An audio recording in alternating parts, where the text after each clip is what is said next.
You're trying to get Boosie Badazz arrested, I saw. Yeah. Speaking of the police. I was just bullshitting. I actually like Boosie. I'm actually a big fan of Boosie.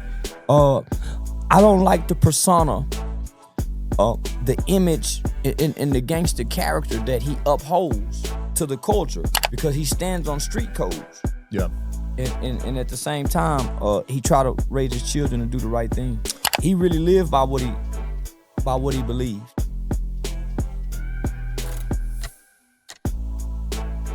All right, guys, he's back. Second most viewed episode on the channel out of 1,000 episodes. Thanks for coming on, my brother. Man, appreciate you, man. Appreciate you for Awesome. having me. And you got residency in Vegas now, right? Yeah, a Wise Guys Comedy Club, man. Let's go. So you'll be here weekly? Weekly, every Thursday. Okay. So you want to go hard with this comedy stuff? Well, I grew up studying it, and so I'm a student of comedy. I would listen to it and go mimic it, and then get spankings, get whoopings, because kids aren't supposed to. Back in my day, kids wasn't supposed to even hear it or listen to it, let alone regurgitate it. So yeah, man, I was I've been watching it for a long time. Damn. So who are you studying? Red Foxx, Ma Mabel, Eddie Murphy, Richard Pryor, Robin Harris, and even though Petey Green wasn't a comedian, he was a radio personality who had a lot of comical ways. So I grew up studying him. But my favorite is Red Foxx. Legends. Yeah. What do you think about Kevin Hart? I love Kevin Hart. I've actually seen him perform in person. Nice. And he was good. Who's that guy that went after him on Shannon Sharp's podcast? Cat Williams. Cat Williams, yeah. Yeah, Cat. I love Cat too, though. Those are two different comedians. Yeah. Cat is more urban hood, and he can cross over, but Kevin Hart to me is more cultural, diverse comedian than what Cat would be. I feel that. Yeah. Did you see the Terrence Howard episode on Rogan? Nah, I didn't. You didn't see it? Nah, I didn't. Damn. Broke the internet, man. I heard about it. Why didn't you see it? I'm not a big fan of Howard. I'm a big fan of Rogan, but not Howard. I didn't think that he had that level of intellectual conversation. Wow. So I wasn't intrigued by it. But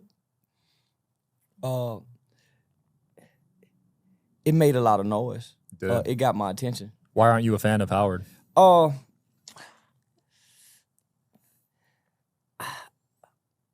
I've only liked one role that he played in. I've only liked one role. Oh, that he so played just as in. an actor, you're saying? Yeah, just as an actor, man. Yeah, I've only liked one role that he played in. So not him as the man personally, but I've only liked one role that he played in as an actor. So I've never been too fond of watching. I feel that. I don't even watch movies anymore, dude. You don't? I feel like they lost their touch. Me too. I'm more of I've been watching a lot of documentaries on Netflix. Yeah, so between Hitler, there's one about a wrongfully convicted kid, Sean Elliott. So I've been just watching a lot of documentaries. I hadn't saw a good movie in a long time. Yeah, I like documentaries. Do you think Hitler was misunderstood? Very, very much so. And I don't think his history have been told fairly. Because good people do bad things, just like bad people do good things.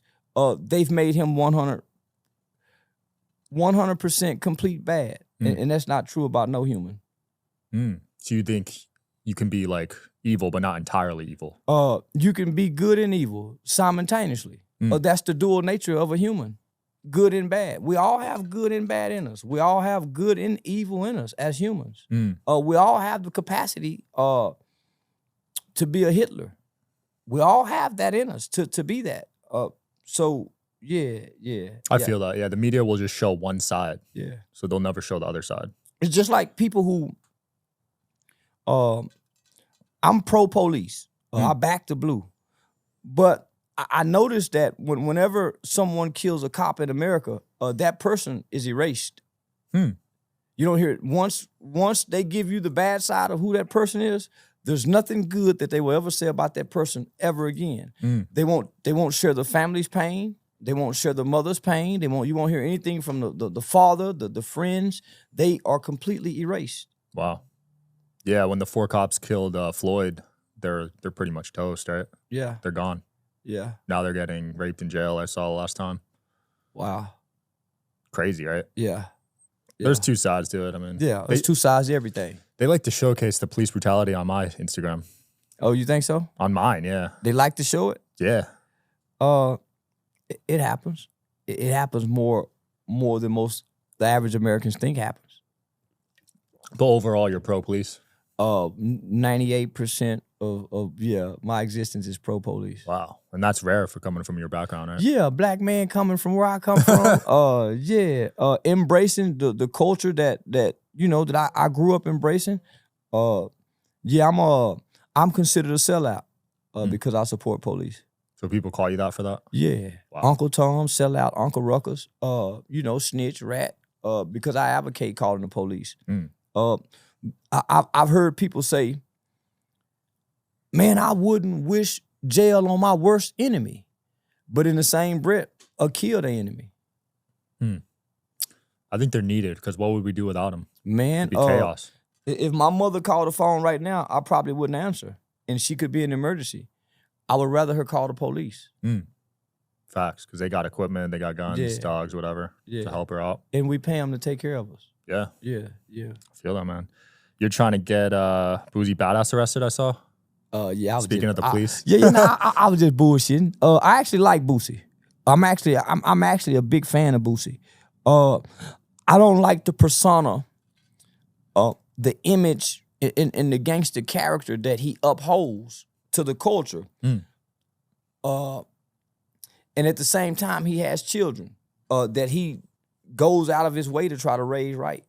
So he's an oxymoron to a certain degree because he stands on street codes. Yeah. And at the same time, he try to raise his children and do the right thing. Yeah, that's a tough balance. Do you think it's a persona he's playing? Now it is. I think at one point in time, he really lived by what he believed. Yeah. I think now he don't live by it, but he's still trying to propagate it. Yeah.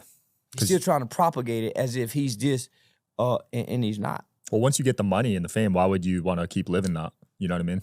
We watch many of them get the money and the fame and go to prison. We can name a host of rappers who, as soon as they got the money and the fame, they committed a crime and went to prison. Fujiano, Pooh Shiesty. So there's a list of them. You can take the man out of the ghetto or the hood, but you can't take the hood or the ghetto out of the man.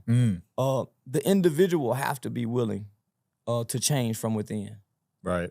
And it's hard to do when you take a lot of people with you. Facts. Because you become your environment. Yeah.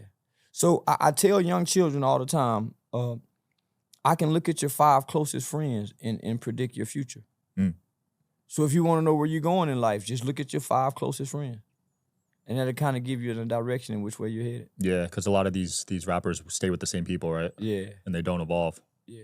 Damn. At all. They don't even realize that's what's bringing them down too. Well, it's hard. It's hard to step. It's hard to step away to take a look to make the right kind of assessment. Yeah. Because the most part, you're high, you're drunk, and you're around a bunch of people. So when do you give yourself or allow yourself to look in the mirror to assess you? When do you have a quiet moment or a quiet time, outside of probably going to sleep or sitting on the shitter to really have a deep thought and say, okay, man, what am I doing wrong? What am I doing right? To really look at the people around you. So I make it my business to do that for me. I feel that. Yeah, you got good people around you. I did notice that about you. Yeah. You're very selective. I make it my business to do, because I pay attention to everything that's around me. Yeah. I'm willing to take the fucking to learn. I'm willing to take it, to see who's robbing me, who's lying to me. So you have to assess. Yeah. So you'll put out a test to see loyalty. Yeah. Yeah, I do that too. Yeah. I'll tell 2 people different things and see what comes up. You know what I mean? You got to, man. You got to see if people are talking behind your back. Man, there's some good water. Yeah, not bad. I'll put you in touch with them too. What did you think of the Kendrick Lamar stuff with Drake? I thought it was staged at first. At first, I thought this was staged. They was running, a flea flicker play on the people. Then once it went on for about a week or two, you start hearing reports that this may, all these guys may be having animosity toward each other over a girl. Then as it go on, and the songs start being released, you start seeing these guys attack each other in ways that, it was a cat fight. Yeah, it was a cat fight by way of rap lyrics. And it's gotten ugly. And so at first, I kind of looked down upon it. Because why do we always need beef to excite us? Why we always have to go against one another to get the best out of each other? Yeah, I thought that they probably would got more.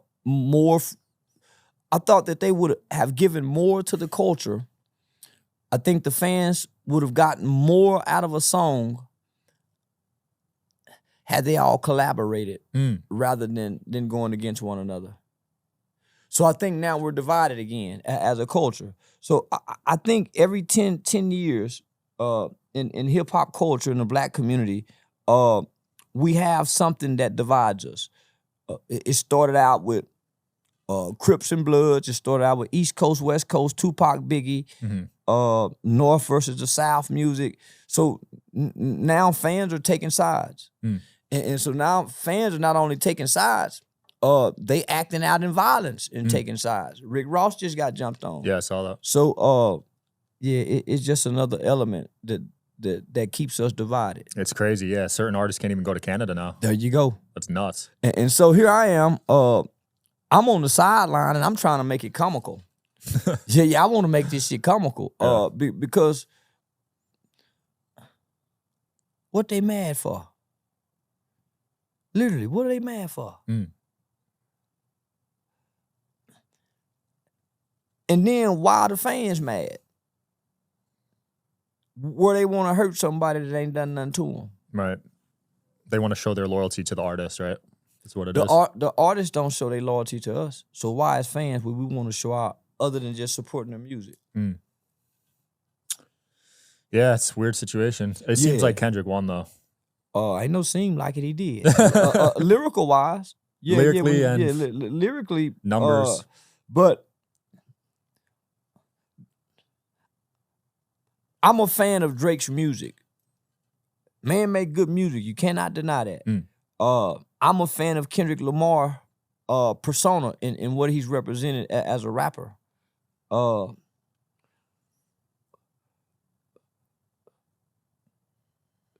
Kendrick's won the battle, but Drake's winning the war. How so? You didn't see Kendrick at Michael Rubin's party. You saw Drake. Drake is a little taller, a little bit more handsomer, more of a sex symbol to the women, whether they're black, white. The women, Kendrick's a little short dude. So the tall, handsome yellow guy with the long hair, that got more hits, that's embraced by the Jewish population and friends. He win all day long. He winning the war. I feel that. What do you think of Michael Rubin's parties? It's getting a lot of attention on social media. We just mad because we can't go. Y'all finna go on and admit. Y'all finna go on and say we just mad because we can't put on us some white linen and go, man. Yeah, that's all. You would go if you were invited? You goddamn right I would go. Because I want to go assess and make an observation. Because I want to, see, I was the black guy during the Trayvon Martin and George Zimmerman verdict. I remember dressing up and going to a executive meeting with the Terrence County GOP Republican Party.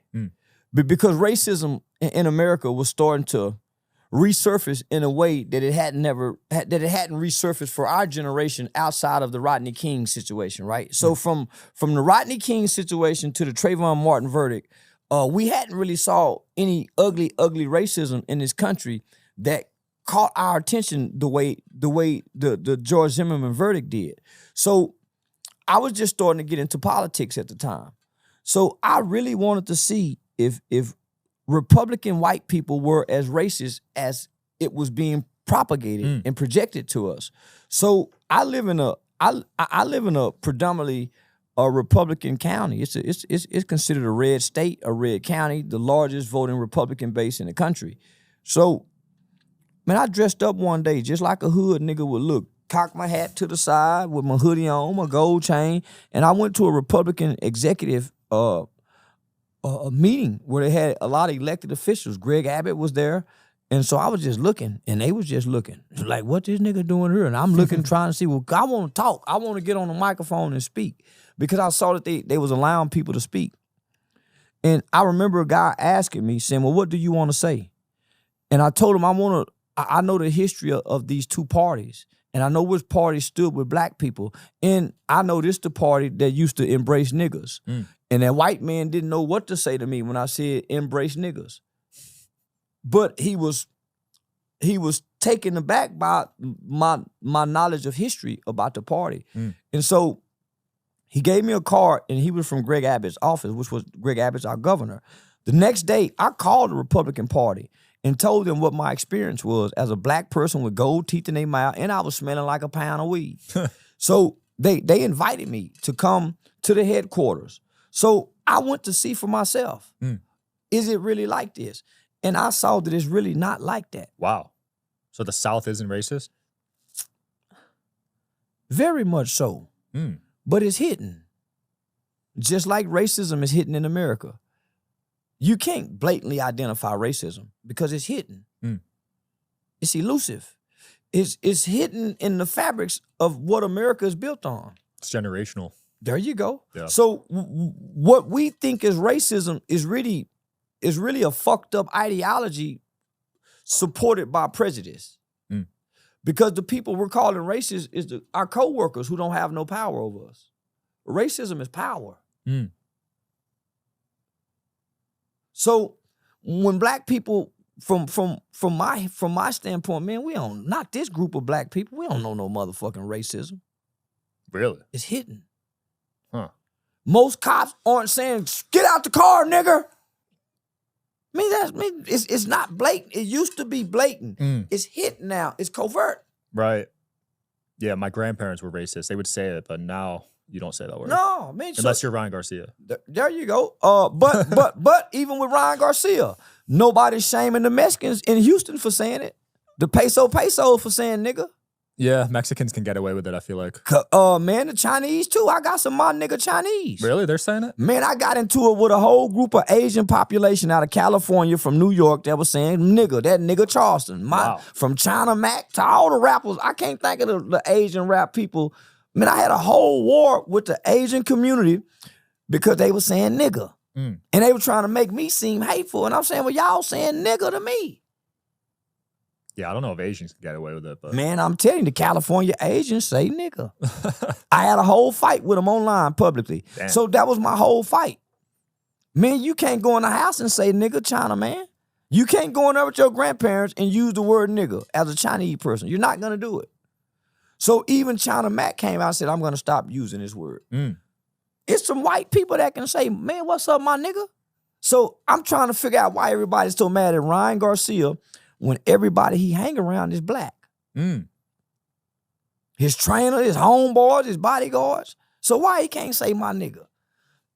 How is it that you can listen to rap music and we're gonna get mad when you get to the part and say, hey, you can't say nigga and you're rapping alone? So I think this group of black people wants to use racism as a crutch, but if you sit them down, they cannot give you a 100% fact that they have experienced racism. Wow. Yeah, you hear it a lot from black people. They experience classism. Right. They're experiencing classism based on their socioeconomic status. So just money. Yeah. Because since we've been given our rights, civil rights, America has moved in a fast pace since then more toward capitalism. This is a capitalist country. This ain't a racist country. It used to be. Not anymore. And hadn't been for a long time. Wow. Yeah. I mean, you're black, so you could say the stuff, you know? Man. I can't. And not only that, I run around trying to play a nigga. So I don't try to be smart. So I'm a very intelligent, highly educated black man in America that's very articulate, but I'm trying to play a dumb nigga. I'm running around playing ignorant with my people, and if I get in certain situations, I play dumb and ignorant.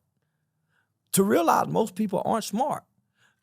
Because I can be ignorant and walk you back from being ignorant to an intelligent conversation. And most people get lost in me going from ignorant to intelligent. But if I show up intelligent, most people try to play on you. Because you show how smart you are. They won't listen. Yeah. Oh, I see why you do it now then. Yeah. Yeah, because you'll go on shows. Acting And man, I done been on jobs and playing like I can't read. I go to hotels during the pandemic and say I can't read. Take my eye out and say I'm legally blind. And watch them skip the process of me having to know what's in that paper to sign it. So I would do that during the pandemic because a lot of hotels, when you would travel, you have to sign just these forms to check in. Yeah. Same when you got off the airplane, I can't read. I would play dumb and stupid. I learned that from reading and learning about slaves. The slave would know how to read, but he would have to play dumb as if he couldn't. How come? To get by or to get over. I may be sneaking to another plantation and go see my wife who was sold. And I got a pass. I can read the pass. I'm a runaway slave. I can read the sign, but I'm playing like I can't read. That's where there's a term that's called jeffing. The slave would have to jeff. So here, think about the slave who done ran away from the plantation and the slave catchers done caught him and he got a fake pass. And the dog just barking at him, and he's scared. And it's just like when the police get you, and you got to try to get out this. It's no different. Wow. So I took on a slave-like mentality to maneuver through America. I play dumb and ignorant, and only certain people can realize, man, he's playing. Damn. Only certain people realize, man, the guy playing. He's not none of what he's projecting, and because nobody is what they're trying to openly project. So you think everyone's putting on a show? Everybody. Everybody have a public face, a private face, and then a secret face. Secret face. What's that about? Those the secrets only you and God know you do. Yeah, You take those to the grave. Yeah, that's the guy that's sneaking around playing homosexual, and he only know he's a homosexual. You saw that sketch? Yeah, that's why I brought that up. The secret face. I saw the photos. I was like, what the hell? Just shit, he got pinned up. Yeah. That's crazy. Yeah, I don't think he should be canceled for that.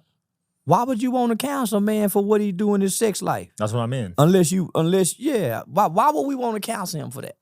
He's getting a lot of hate. But he's also getting heat because he was pretending to be stupid, like you're saying. Who mad at him for that? And why? I guess he pretends to be kind of like a mentally challenged. But I don't know. I don't watch him, so I'm not sure.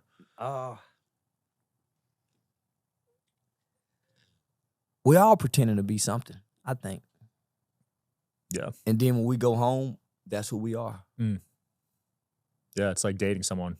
Yeah. First dates don't really matter, right? But then once they move in, you know who they are. At least about 2 years. 2 years? Yeah. I think it take about 2 years to really see. That's a long time. And that's paying attention.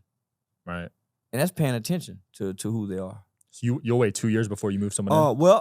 I think that's when you kind of really get to know who a person is. Yeah. I've seen people put on for 2 years and then switch up. Damn. People can put it on for that long? Yeah. That's like a full-time job at that point. Yeah.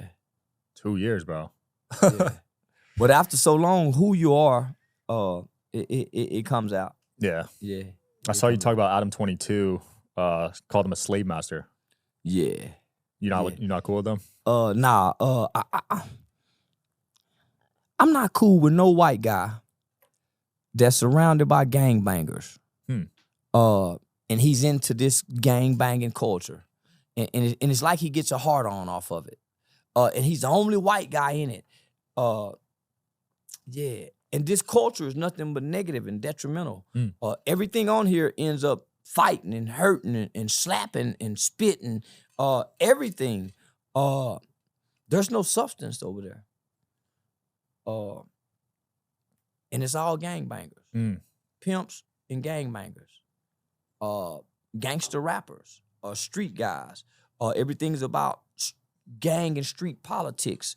There's no, I've never seen anyone go on Adam No Jumper 22 platform and advance or elevate to any other platform. Wow.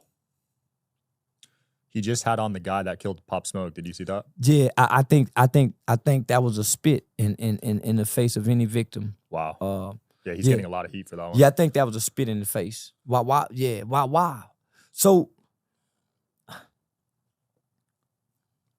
man, people get robbed up there. People get shot up there. Cars get broken into up there. People get hurt up there. They fight up there. So I just see it as a cesspool that a white man runs and a bunch of black people that's barely getting paid. They barely get any. There's no rewards for going through a No Jumpers platform. No one wants to book you after a No Jumper platform. Have you been on there yet? I would never go. You would never go on there? I would never go. Wow. I've been invited to go and I turned it down. Damn. Yeah, and when I turned it down, one of his former hosts, who and I eventually had a talk about this, he made a statement before the world and said, if Charleston White comes on No Jumper, I would set him up. And this was a black man saying that. Yeah, AD said that on No Jumper. Why would they set you up though? Because I speak against the gang culture. I'm the first black man in America to openly stand up against rappers, the Crips, the Bloods, the BDs, the GDs, all the gangsters, the street guys, and tell them, fuck y'all, I call the police on y'all, yeah, I snitch. I'm the first black person to uphold those pro-social values in our culture. Damn. And still walk around as if I'm cool.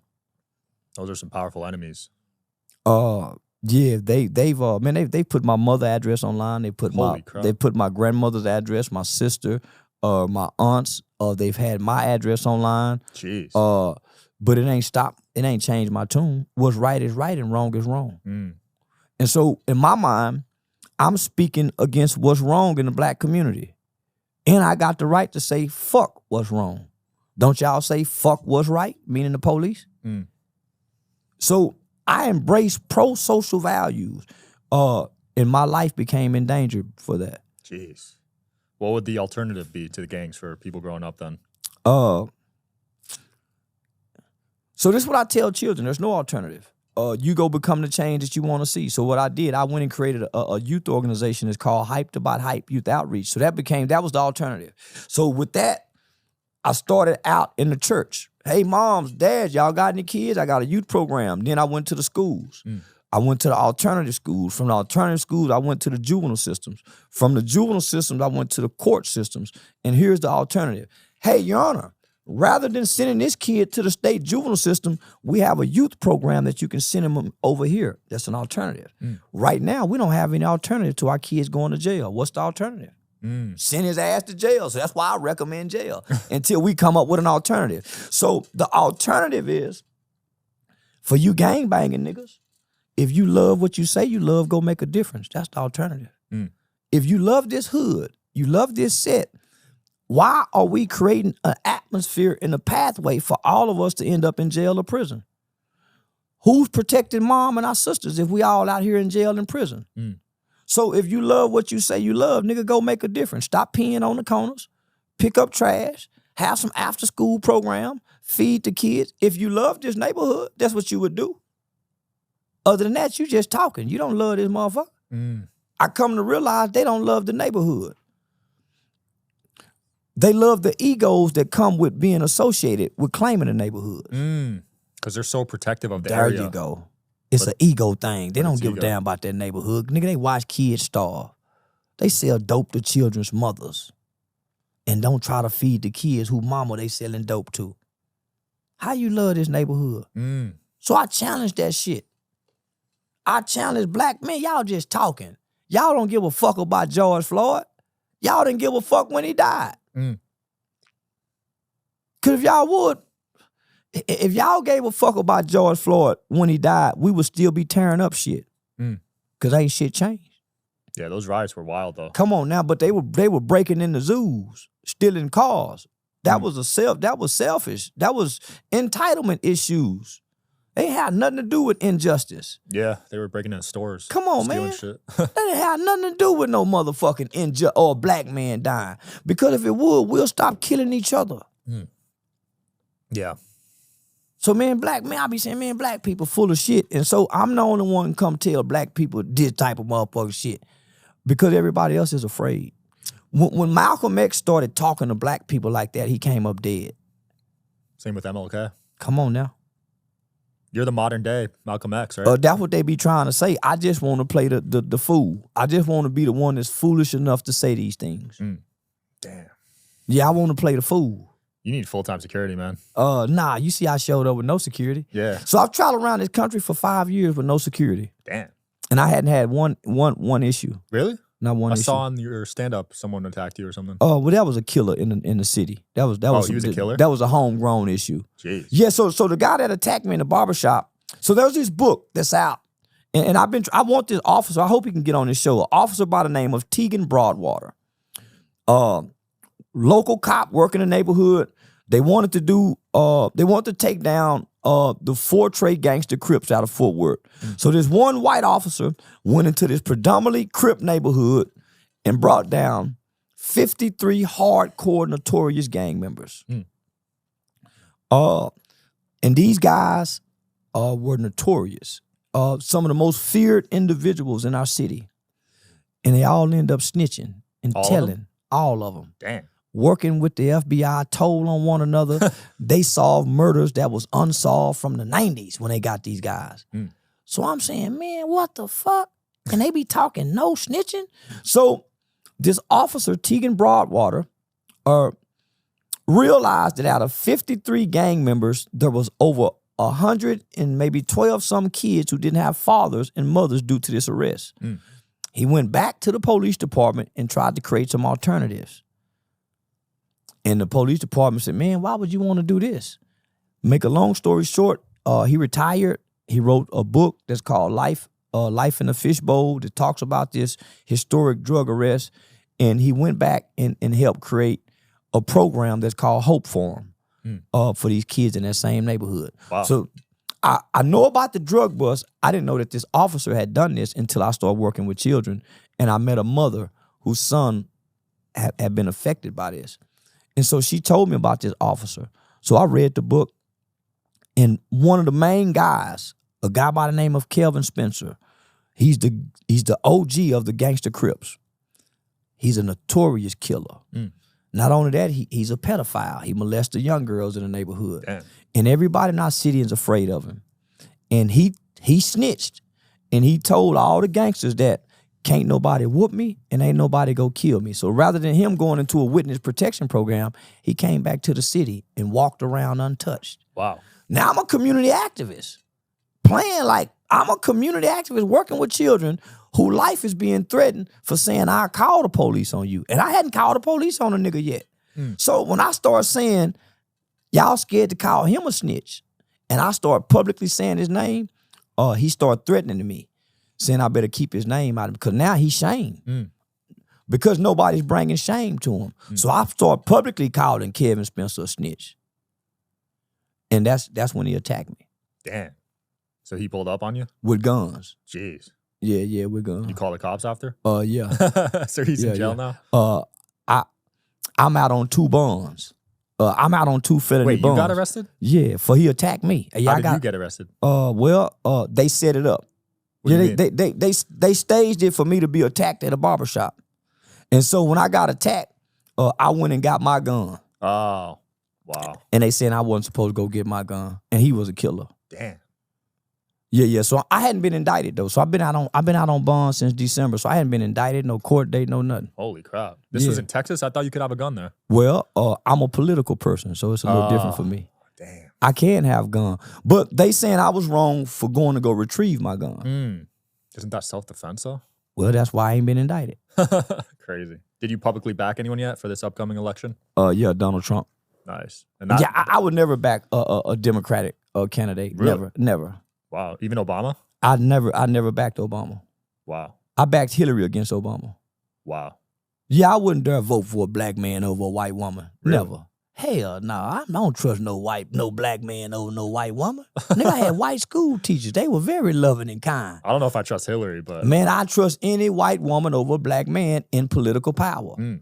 Because I know that black man in political power got a hand up his ass as a puppet. That white woman can stand up and talk back. That's why they fought so hard for Hillary not to be president. It's hard for a white man to control a powerful white woman. Nobody told the queen what to do. We're an extension of Britain. So it's a woman ready to take that seat, and she gonna be a mean, ruling motherfucker. But she gonna be a little bit more loving than what the man gonna be. So now I would never vote for a black man over a white woman, man. Hell no. I wouldn't give a damn how mean that white woman is. I ain't trusting no nigga in politics. Now, I'm not trusting no black man at a high position in politics. He would have to be on a local level for the game I trust. What about black woman, Kamala Harris? I ain't trusting no black bitch with no white husband. Man, that bitch I ain't trusting no black bitch that taking fucking on a white boy like that. Man, no, hell no. Michelle Obama. No. People say she's a man. Yeah, but she had 2 kids and it's been proven. Yeah. That's a weird conspiracy to me. Yeah. Well, they just try to make mockery of the woman that got the black woman that got the physical physique of an athlete. She's an athletic built woman, just like Serena Williams now. I was thinking the same thing. Yeah, I mean, she kind of fine. Serena's fine. Man, Michelle Obama fine. Shit, man. Yeah, that's an in-shape sister. Yeah. And she grew up squabbling and fighting in Chicago. You and Trump need to sit down, man. They trying to get me to the mansion over there. Yeah? Yeah. You gotta make that happen. You and him could get a lot done together. I think so. Yeah, I think so. He would definitely value your input. And he need a bold black person. He does. He doesn't have one of those. He need an unapologetic, and he need him a nigga that can talk to the. See, this is what I used to tell the Republican Party. Now, the young Republicans used to get it.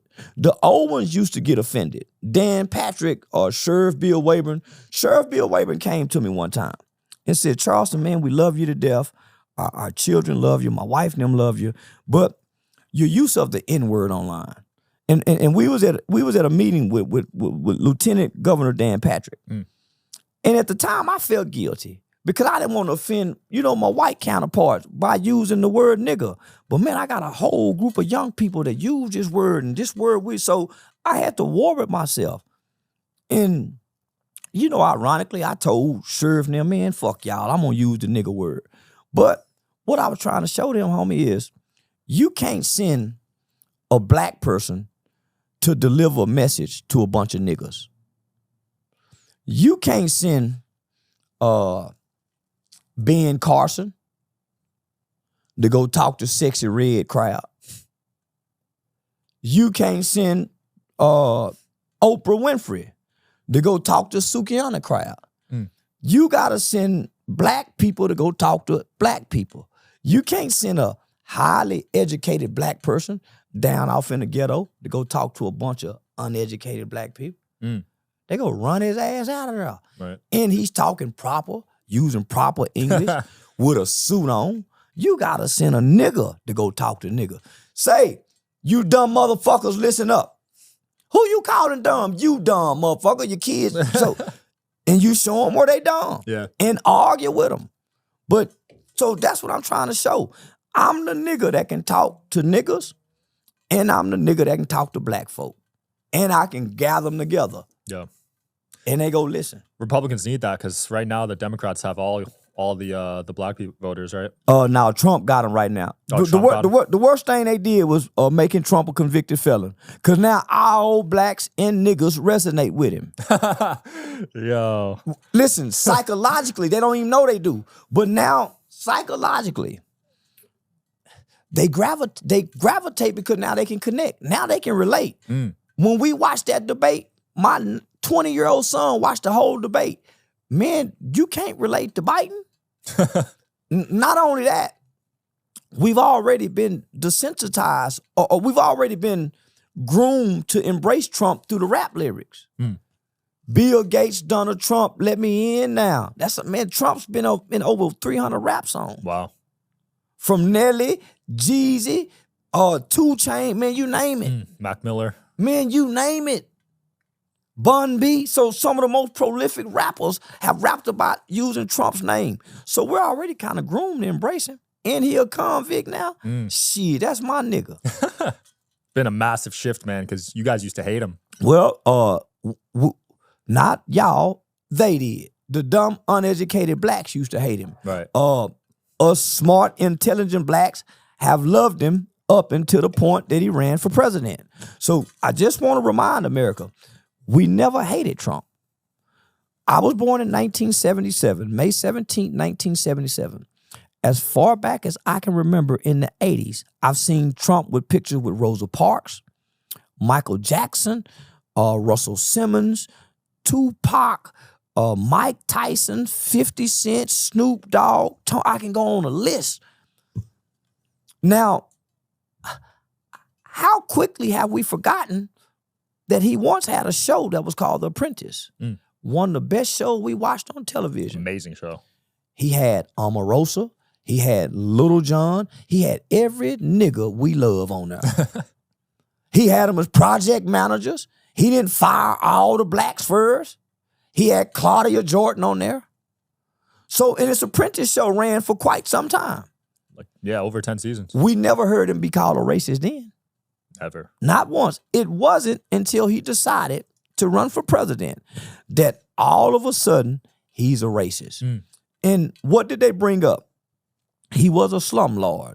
Most landlords are slumlords. They brought up the Central Park 5 case. So let's stop right there. When Trump made those statements about those Central Park 5 black kids, everybody in the world believed they had raped that woman. So why wouldn't you want them to? Everybody believed they had done it, especially white people. So why wouldn't white people be mad about 5 niggas savagely raping some white broad in the park? It's natural. Just like niggas be mad when a white boy kill a black person. Whether he's justly or unjustly, we just mad for, so why? Come on now. So when he made these statements, he's kind of justified as a white man. So we're going to use that against him 30 years down the road with no other evidence of him being racist other than the things that he say to the white people to get them to come out and vote for him. How that's racist? Yeah. I doubt he's racist. When you're that successful in business, you can't. Well, he's been with too many black people that's been successful. Evander Holyfield. Remember, Trump was in boxing for a long time out here in Vegas. Yeah. We never heard it then. Never. Absolutely. So this is the group of people that you can tell the truth to with no evidence. This is the group of Americans that believe things without evidence. People that watch the news. Yeah. Yeah. But that number is dwindling. Very much so now since Joe Biden's come in office. Yeah. Because America hadn't been the same. We're on the verge of World War III. We're watching our Democratic president give almost $100 billion to Ukraine. But we can't get our student loan dismissed. We can't get our credit reset. We can't get no aid as Americans. Do you know what $100 billion will do for each American? The aid that he's giving Ukraine, the aid that he's giving to Israel for a war, that ain't got nothing to do with us. And we got starving children in this country that need free lunch at school. They got to go to the public library just to eat. Do you know how hard it is for poor people to get food stamps? Do you know what loops and rings of fire and the barriers that they got to try to overcome just to submit an application? And we giving all this money to Ukraine? Man, fuck Ukraine in that war. And we've got wars over here. We still got a war on poverty. Yeah, meanwhile, the Ukraine president's wife just bought a Bugatti for $5 million. Come on, man. Crazy. Just money laundering. Yeah, that's all it is. But Hunter Biden, he said that, he went over there first. He went to Ukraine? Man, he started doing business over there a long time ago. That's Really? why, yeah. Wow. Well, he's getting in trouble right now for the laptop stuff, right? Yeah. So- They found crack in the White House, and he got a pistol he wasn't supposed to legally own. Jeez. Times are changing, man. Yeah. Have you been on Vlad before?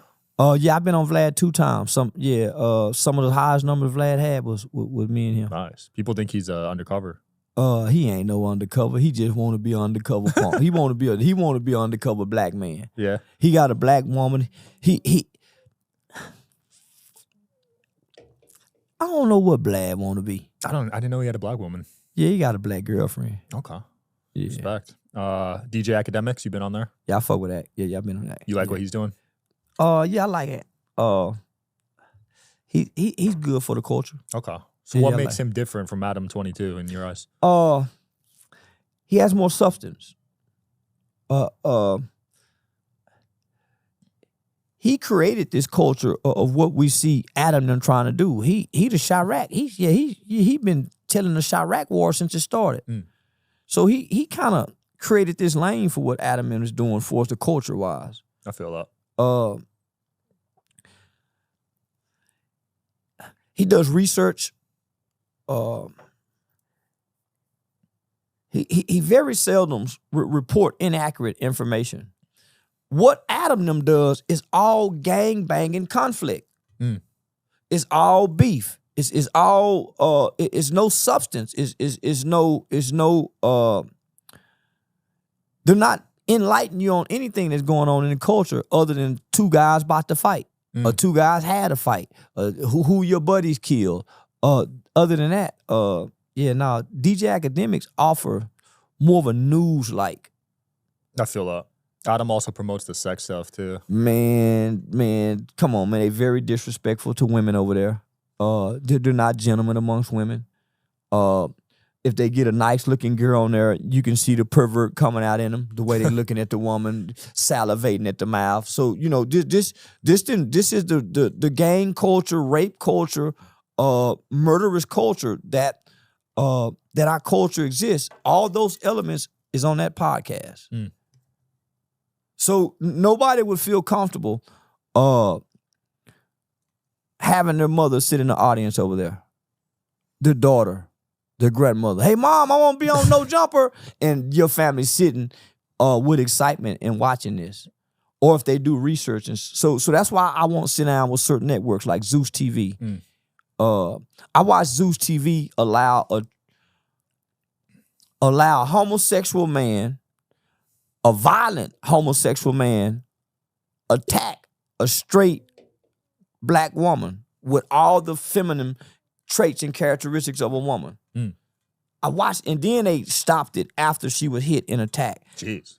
So I watched this, and so I know for a fact that JB main car in the Say Cheese TV, the girl V, when they went and done their car was broken into. Damn. Niggas getting robbed up there, set up there. So if you got a guy that would go on the platform and say, if Charleston come here, I'm gonna set him up, to boldly say that to the world, nah, man, that's why. Yeah, that is wild. Yeah, that's why violence is happening over there. Where do you want to see hip hop headed to? Do you want it to go back to how it was? I wanted to go back. I want to move forward like Russia. Russia have banned hip hop. They banned it? Yeah. The Russian president does not allow hip hop. So you can't even listen to it, or no? Holy crap! No. So you want it banned? Yeah. But you love hip hop. Oh, I do. I want all new music banned, and we just stick with what we got. Tupac, all what we got now. We can listen to all the old music, but no more new hip hop. Wow. It needs to be banned. You think that's a good thing for society? Yeah. How come? Because children mimic what they see and repeat what they hear. And that's what you see in the black culture. We're the only group that's mimicking the culture, hip-hop culture, because we don't have any other culture to mimic. Wow. Damn. Shout out to Russia, man. I didn't know that. Yeah. Cool. Your black people in America don't have any other culture. We don't embrace we don't embrace education. We don't highlight the smart kid. We highlight the kid that'll smoke weed and cuss and suck my dick with the gun. So we don't value education anymore as black people. We don't value getting up, going to work. We don't value getting a job. Now, man, you got a white man's job. We don't value that anymore. We don't value family, being together as a family. We value what the culture give us. So now the culture shapes. The culture now shapes. Let me rephrase this. Our subculture, hip hop, shapes our black culture. Because hip hop is a subculture, which now shapes our culture as black people. What we eat, what we drink, how we have sex, our drug of choice. Because if hip-hop don't tell us about Molly's, Percocet, syrup, we don't know that. We just know tobacco, weed, alcohol. If hip-hop don't tell us about Amari, Louis, Gucci, Fendi, Chanel, Birkin, we'll never know about it. Those terms would never register with us. We would never know about a Birkin bag. We would never know about a AP. Damn. But the culture teaches us to ice it out. I just devalued this motherfucker. You did by a lot. By a whole lot. That's why I bought it used. Smart. Yeah. But the culture don't teach me. The culture say ice it out, and it ain't shit if you don't. Man, the culture teaches us this. The culture says blow money fast.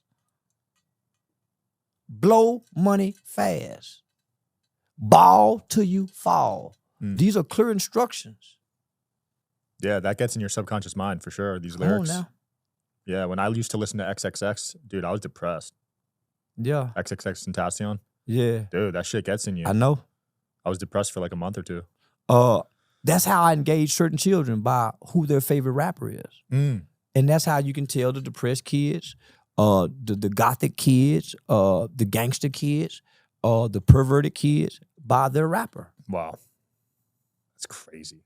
You walk into a kid's room and you see the posters on the wall. It kind of give you an idea of who they are. Yeah. They're saying the CIA even infiltrated the hip-hop industry for the programming. Yeah. I could believe that. Well, it's now hip-hop is a mind-altering program. Yeah. It's a mind-altering tool now. And everybody profits. Everybody profits off the destruct. It's just like the tobacco industry. Man, the tobacco industry profits off the ills that tobacco causes from you smoking. They profit from that. Your addiction. The pharmaceuticals, man, they profit from your pain. Hella. So there's no incentive to cure anything when I'm profiting. So hip-hop doesn't profit if we go positive. We're headed for self-destruction. That was a song. What? I thought you were joking. Man, no, that was a song. Man, some of the biggest rappers out of New York City came together in maybe 87, 88. Man, this was a national anthem that, man, the biggest rappers known in hip-hop came together and created a song that was called We're Headed for Self-Destruction. Wow. And people are repeating that out loud and manifesting it. Yeah. They don't even know. A few years later, all the West Coast rappers created an anthem and a song called We All in the Same Gang. Because people are now starting to see, man, this shit is, the culture is negative, and this shit is not only does it destroy the community, it eats its own kids. Hip-hop eats its own kids. Hands them out there to be sacrificed. Don't snitch, man. You gonna tell a 7-year-old not to snitch? You'll teach a 12-year-old not to snitch? What if I'm being bullied at school? My mama told me, go tell the teacher. You tell somebody so you don't get in trouble. But if I go tell, now I'm in trouble with the culture and I'm a snitch. Think about the gangbangers, the gangbanging neighborhoods. There's a little girl and a little boy whose mother is gang affiliated. And she dates gangbangers because just the only thing she got to date in this neighborhood. And her stepdad is a gangbanger. The dynamics of that situation is, if mom and dad ever gets into a fight, the kids can't never call the police. Because in their neighborhood, in their community, in their habitat, in their village, in their area, they're going to be called a snitch. And if he's a hell of a guy in the neighborhood, and he go tell them, yeah, man, the little bitch called the police on me, man, when I was slapped, they're going to be shamed, picked on, and bullied. Wow, I never thought of it that way. Imagine the little girl who finally comes out and saying, I'm being molested by her gang-banging uncle or gang-banging, and he denies it, man. She snitched, she lying. You snitched on me. Don't snitch on me. Keep a lot of people quiet. Right. Don't snitch on me is a term that's used to shame the kid that's being molested. Jeez. So you learn not to snitch. Is that what you were taught growing up? Nah, I was taught to tell. I was taught, who done this? Okay, as mama going to go get the belt, when she come back, somebody better be telling. If not, we all getting a whooping. Say, man, I ain't getting no whooping for you, man. I ain't gonna get no. So now you, man, mama, I ain't do it. Mama Kevin done it. I told, nigga. I was taught you don't keep secrets. Did that get you beat up growing up? No, because everybody told when I grew up. Black people did not start developing negative values until post-crack era. Post-crack. So what years was that? I didn't start hearing the term crack babies until I was about maybe 13, 14 years old. So I say 91, 92. Okay. So the kids is born in 91, 92 on up. So most black people were raised with pro-social values. Don't steal, don't lie, don't cheat. The culture teaches you otherwise, right? So if your mom is at home teaching you certain things, like my mom were, the culture is teaching you other things. The neighborhood and the community is teaching you certain things. If you got an uncle or a stepfather, he's teaching you certain things. Right. So whatever male attribute, negative or positive. So between your interaction with your male counterparts, your community, and the culture, it kind of contradicts what mom is saying. Because your mother is saying, son, you share. Man, you go outside and share, you might not get it back. You say thank you, you say please. Well, in the black culture, if you're a kid saying thank you, you're welcome, please, may I, they're going to thank you a weenie. Hey, may I see that? Hey, thank you. Hey, please, I said please, fuck you. Man, because the other kids aren't being taught these things. Yeah. So it wasn't until crack came. When crack came, the culture shifted. Just when gangster rap is starting to be introduced around the same time. So the values are changing. Not just the values in the black community, but America values are changing as well. There's theories that the government knew that the crack was coming. Did you see that? It is. There's not theories. There's real documentation. It's been proven. Wow. So they planned it? Yeah. Wow. Well, it funded a lot of side wars with the CIA, the country wars, Noriega, all that shit. So, yeah. Man, black people hadn't really had a fair shot. Yeah, that's crazy because that destroyed communities. Man, when they let us out of slavery, black people worked hard right after slavery, and they almost leveled the playing field, economically wise. And then you start having things like the Tulsa riots and things like that. So then you started having the Jim Crow laws. All those things start being put in place so we can advance. So there are literally, redlining, you got so much shit that was put in place for us not to advance. So here we are today, and our government know that things have been intentionally done to us, but they would tell us we don't need we don't deserve a handout, and we don't. We just need a fair shot, and we ain't had a fair shot yet. Wow. From the things that they teach us in our schools. From the school nutritional programs, the lack of prenatal care compared to more access to Planned Parenthood. Man, come on, homie, we ain't had a fair shot. So we don't need our government to give us a fair shot, is what I say. We don't need our government to give us a fair shot. We just got to hit a reset button and identify with our children what's really right and what's really wrong. And let's just start from there. Absolutely. We'll cover that on the next episode, man. It was a blast having you on. Anything you want to promote or close off with? Man, y'all come see me Las Vegas every Thursday. Wise Guys Comedy Club, man. I want to shout out to Green Room Radio.